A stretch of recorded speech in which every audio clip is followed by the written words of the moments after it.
interpretation. If you get her stoned, she may have a baby before y'all get married. That too is a controlling device. Yeah. And the role of women generally in Western religions has not been a positive one. It has not. And some of the early scriptures would cast women in a different light. If you ever go to India, you'll find that they have, in their small little country, they have a population of over 1 billion. Yeah, it's a small little And, country. It's yeah. a pretty good sized place, but it's the second largest population on the planet. Try using the restroom. You can't find an unoccupied one. But if no matter where you go there, you always just see people praying, helping out. Everybody's happy because they follow actual fundamental laws of nature rather than things that are written. You know, they follow karmic laws, be good to your man, not be good to your God. And that's the difference where you can start controlling people, is if you make God angry, then, you know, you're going to get smitten, you die. You know, Christians think that everybody gets cancer if they don't follow God, etc., etc. But in Hinduistic, if you mess up, you fix those, you know. You fix them as a person. And so there is a difference by condemnation in the two religions. And in the West, that condemnation has grown to a place where even atheists are condemning other people, which is an interesting Pretty turn. spooky. Yeah. You know, I'm an activist, and if you're an activist, there's certain required text that you have to read. It's kind of like if you're going to be a preacher, you better know the four Gospels and that sort of thing. But as an activist, I studied Gandhi. And then I realized, wait a minute, the Gandhi I am studying is inherently culturally is contextual within a culture. And what if that works there, but it does not work here? So you have to decontextualize Gandhi to apply it to Western cultures and civilization and Western politics, which is very different, as you just mentioned, from the context in which the Indian society lives and the Hindu believers follows. But if you do that, the principles still come out basically the same. So there is a commonality of people, regardless of what they believe and regardless of how they got to believe that. Have you any comment on the common human experience? I do. A big part of it is how you're raised. I mean, that's just a fact. If your parents ate oysters, you're probably going to eat oysters. But my parents didn't eat oysters, so I'm not going to eat them. But you know, if you ask somebody in America, should we go to war, they say yes or no. You ask a Hindu, should we go to war, they laugh in your face and just walk away laughing. You know. The whole idea is alien. Yeah. In Christianity, Muslims and all that, it says defend the honor of your God, kill everybody who doesn't believe it. Hindus say you're just going to reincarnate anyway, so you know what matter does it make? If you don't make it this time, you got another chance. Yeah. So it can affect you like that. So the Western people get into war over parking tickets. You know, you parked in my spot and we'll get into a fight. The Hindus, not so much. So it goes down to the domestic level or the nation level where we're getting into wars every year almost. We've got 4 working right now. Yeah, I mean, how many? When's the last time India was in a war? World War II. you know? Well, even Gandhi was a pacifist during World War II. And Yeah. when they asked him, said, "Oh my God, why can't we? I mean, if we don't do something about the Nazis, look at all the human suffering." And his response was typically Hindu. He said, "There is no suffering in this war. You're not creating your own suffering to stop his creating suffering. At what point do you accept responsibility?" You can join us if you like. The number is 713-222-0715. And John and I are here talking about the broad plane of the human experience. And our takeoff point was gods were from somewhere else. Have you poked around in like pastoral cultures, like African tribal cultures and Native American cultures? What do we have there? Believe it or not, we have the exact same thing. My dad used to tell me this story when I was a kid of Umlungu. It's a South African legend where this white man would come down in this flying vehicle, and he would come out and say, "I'll return to you guys one day." But he taught them everything, obviously. You know, the typical religion stuff. Came down, taught everybody, gave them their culture, and left. I couldn't find anything on internet about Umlungu, but I did find Mulungu. So yeah, I think you might have gotten that wrong.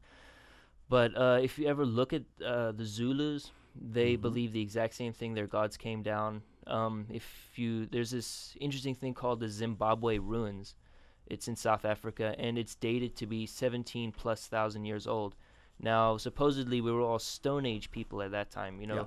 we didn't even have the wheel, so we didn't have the Dodge trucks and all that. Just because you're in the Stone Age, that doesn't mean you stack rocks well. Exactly. And but the interesting thing is that the Zimbabwe ruins are so perfectly made that every brick, and to quote the archaeologists that work on it, every brick looks like it came off a conveyor belt. They are just so perfect.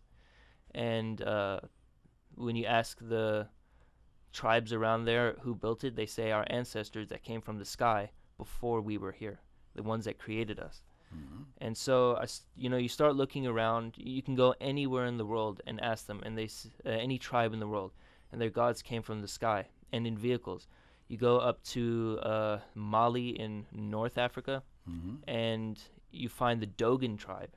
Now these guys are high quality. What they believe is that their gods, named the Nomos, which are fish people, but the Nomos were fish people like our angels in Christianity, and their god was named Amma. And so the Dogon believe that the Nomos, whichever one's fine, came down in these fire eggs. Now, fire eggs, the capsule with fire, put two and two together. And when they came out, they gave everybody their civilization, etc., what have you. And so that's a story, right? But we have to start looking at proof. Where's the proof? Well, they have these tablets that are from the 1600s that legend says were made from older tablets when the gods were still here, because they have to keep remaking these. These things, like, so if maybe somebody drops them, they break, etc. These show that the brightest star in the sky is named Sirius. And it's true, the brightest star in the sky is named Sirius. Anybody who looks up there knows that. But the interesting thing is that they said that it has another star circling around it. And this was in 1920, that people were finding this out, because nobody had ever talked to these people before. So in the 1920, some French archaeologists go down to the Dogons. They start talking to them, and they say, okay, these guys came down, they give us this information. And they talk about the star that is circling Sirius. And this star is so dense, it's smaller, it's 10,000 times smaller. But because of its density, it weighs Yes. about the same thing. It actually weighs more. Okay. They speculate that a teaspoon of it would weigh 10 tons. So Okay. or they're like 10,000 tons, something like that.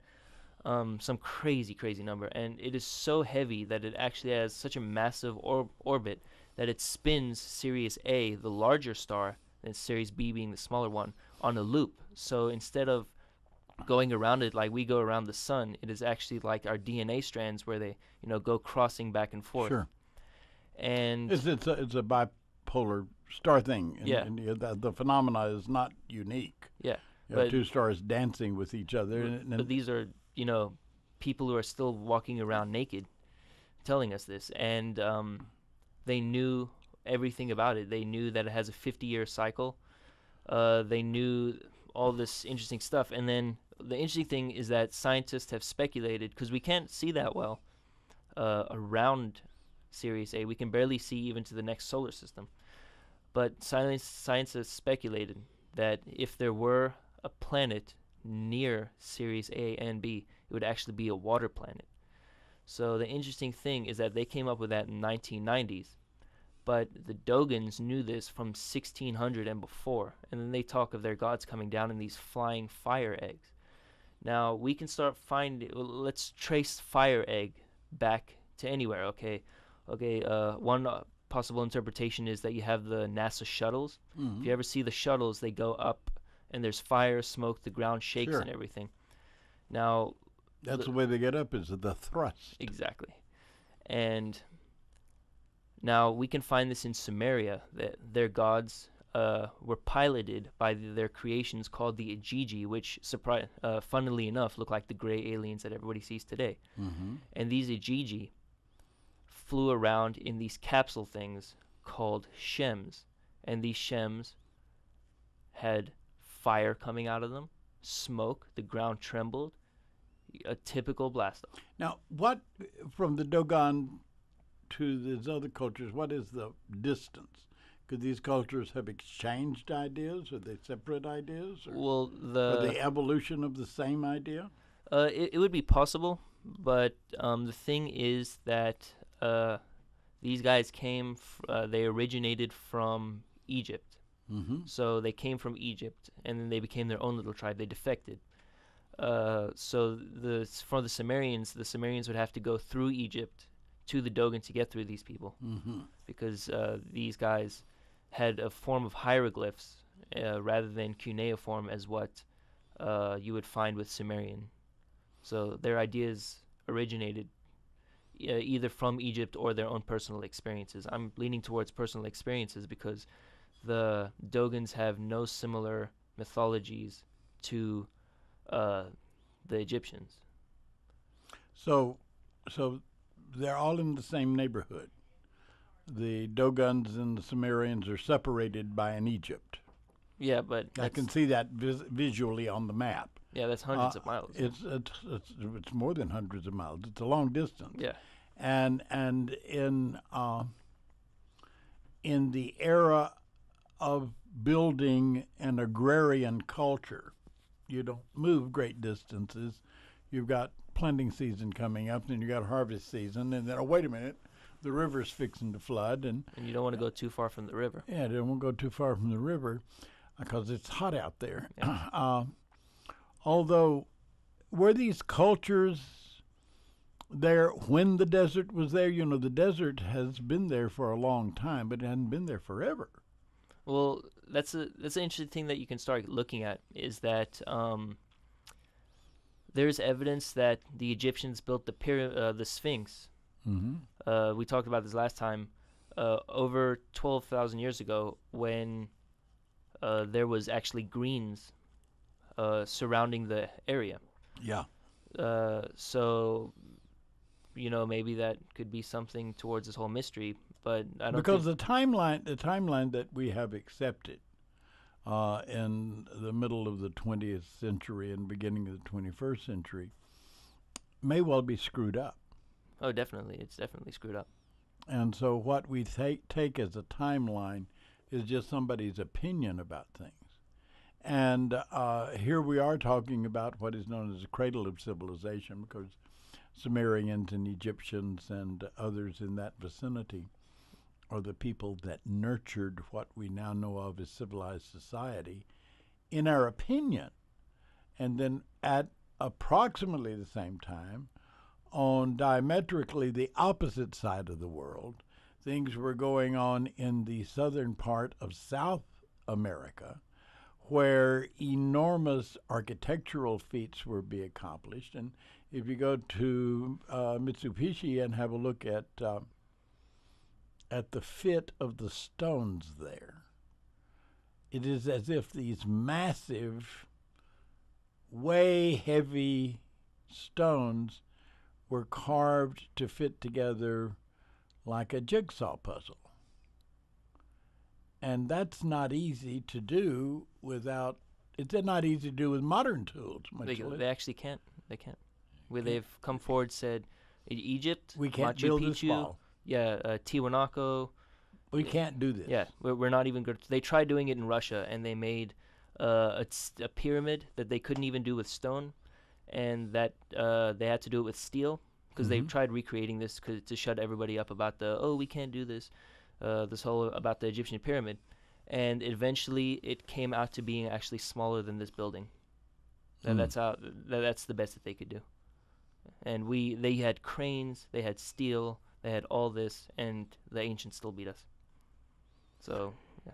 And meanwhile, on yet another side of the world, the valley in which Vietnam is located, Mekong, has